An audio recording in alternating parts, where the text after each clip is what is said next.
you can't just give up. And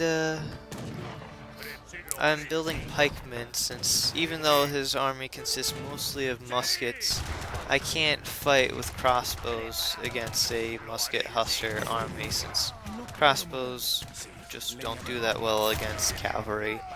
They used to like slaughter them in TWC and vanilla, but since patch 1.01a, they now do about 2/3 as much damage to Hussar, so they aren't as good against them, but they really shouldn't be as good. One silly thing is that in the vanilla fan patch, they're making crossbows even stronger, not just against muskets, but against everything. I have no idea why they're doing that, but apparently they don't want cavalry to have much use in the game. At least that's what I can figure from it. And I'm building 3 barracks, even though I might not have constant production from them. It's never good to stockpile resources, and it's only 200 wood. And even though early game it's not good to build more barracks than you need, if it's late game, it doesn't really matter. You just want to not hang on to resources all the time. And I'm having a pretty fun water battle right now. He keeps trying to build towers, since towers kill ships very easily, and it's very useful for taking control of the water. But I'm attacking, and I'm also trying to retreat boats that are damaged. If you bring them to the docks, they start healing, and since boats cost 400 resources each, you really wanna take care of them, since it's devastating to lose a water battle. If you lose one water battle because you weren't being careful, sometimes you can lose the entire water, and that's like, oh, it's just horrible. I'm sending my last card advanced arsenal. I could have sent this earlier actually, since it has some really good technologies, mainly the faster infantry speed card, which makes them 10% faster, and also the forgot the name of it. Oh, infantry breastplate, which makes all pike units and crossbow and longbow units at 15% more armor. This was increased in Fanpatch 1.1 since Advanced Arsenal was made better through making arsenals cheaper, and also by making socket bayonet cheaper. We thought it'd make musket units too dominant, so we wanted to help the crossbows and pikes a little in early game, and I think it was a good change.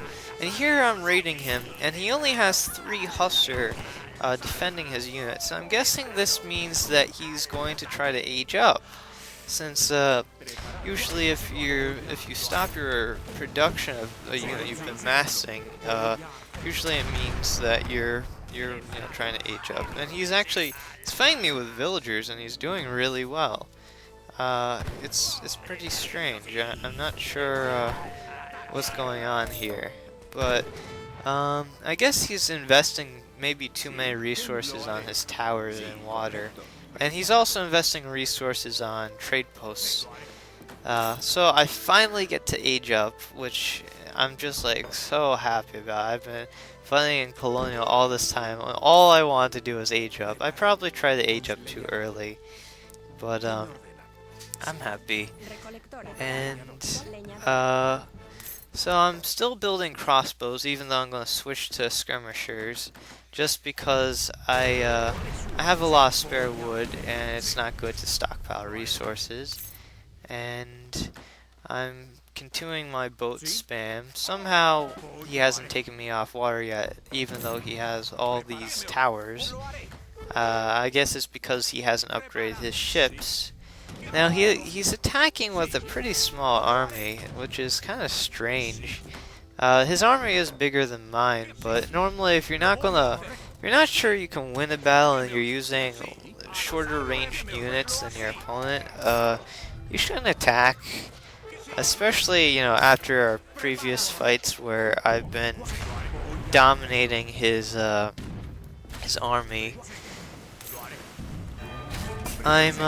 This is kind of annoying. He built a tower so close to my dock that I can't even heal my boats very easily.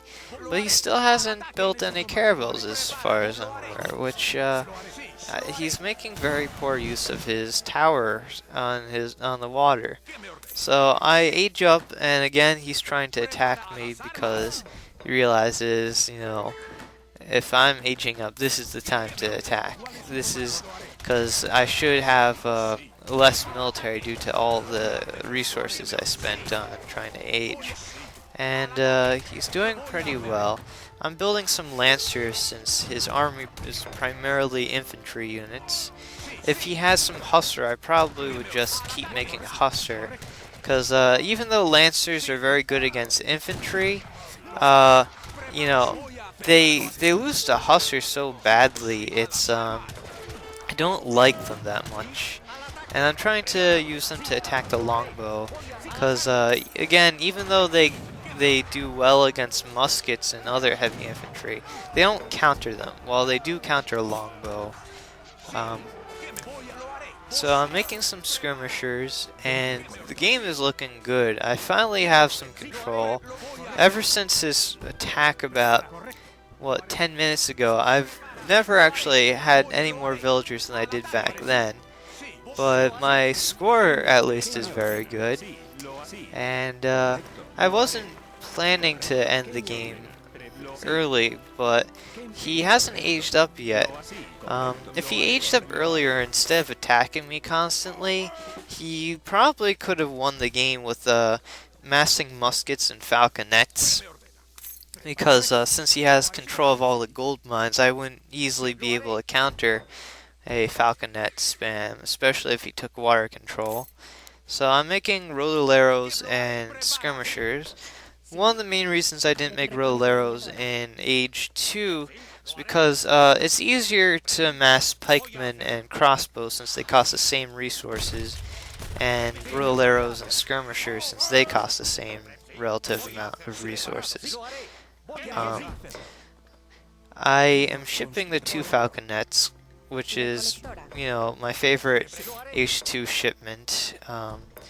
And I'm getting ready to attack, and he still hasn't aged up yet. This is looking bad for him. And I have my rodoleros there, and I'm upgrading them since the upgrades are relatively cheap for how helpful they are. You know, upgraded units, you should upgrade your units pretty early. Unless you don't have much of an army, you should upgrade your units pretty much as soon as you reach Fortress Age. I'm trying to manage my economy even though I should be looking at my army more. And I was attacking his barracks instead of fighting. He has longbows and hussar, which is actually good since I don't have any cavalry to counter his longbows, but I do have my cannons, and I'm making sure not to lose them. And I had to make sure to always have them shoot at the longbows. You had to micro them, because by default they shoot at buildings, which is pretty annoying. Anyway, he resigns, and it was a good game, and he has pretty good sportsmanship. He didn't flame me or anything. I don't think he ever has. This is a villager count showing how much I lost. And yeah, I hope you enjoyed the game. I enjoyed it. This was a pretty long commentary. Anyway, I'll see you guys on Age Sanctuary. Thanks, bye.